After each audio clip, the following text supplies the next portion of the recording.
It was great seeing you and so many other people at the AirMiners event talking about learning how to do diligence and learning how to take actions on buying carbon removal credits and diligencing carbon removal credits and startups.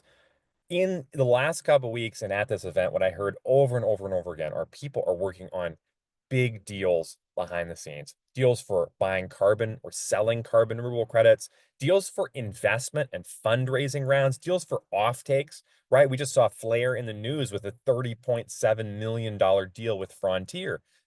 Flair is a graduate of the AirMiners Accelerator program. And so what I have heard so much is people have negotiations and they're kind of going along, but they could be going a lot better. And so this message is for you. If you've got a big deal coming together that would make a big difference for your company, something where it's like, look, even on like 6 months out from now, if we got this deal now, if we got this deal over the next couple months, it would make a huge difference for your company. That's a that's what I look at as a negotiation. So that can be for selling carbon removal credits.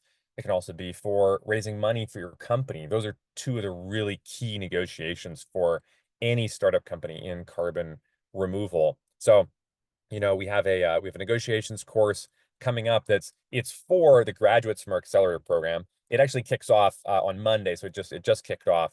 But it's on my mind thinking about these conversations with founders and sales teams and negotiations teams at startups, just thinking about my own journey in this. I mean, when I started, I've been doing what I now look at as negotiations and sales and fundraising for a long time.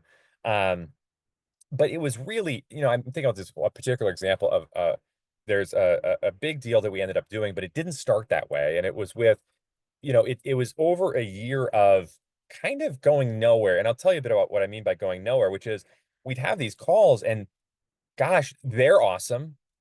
They think we're awesome. We think they're really, really awesome.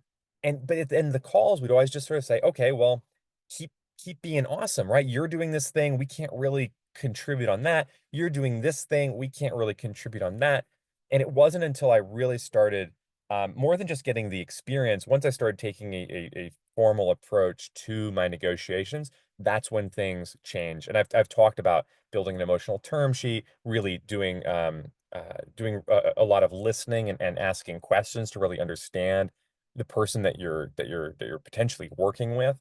And that after that, we put together a really big deal that's made a big difference in carbon removal.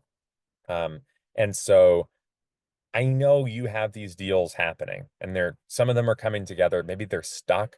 Wouldn't it be great if they were going faster?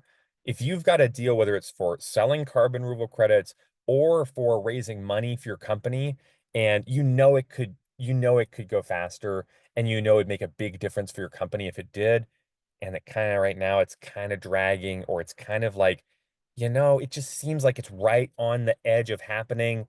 When you really look at it, it's been right on the edge of happening for a while now. If that's you, I would love to hear from you. I'd love to hear about what deal you're working on, whether it's selling carbon credits or fundraising, or maybe there's something else that's like that. But those are the two big ones that I've been hearing about. And I'd love to hear about what you're up to and what kind of deals you're putting together.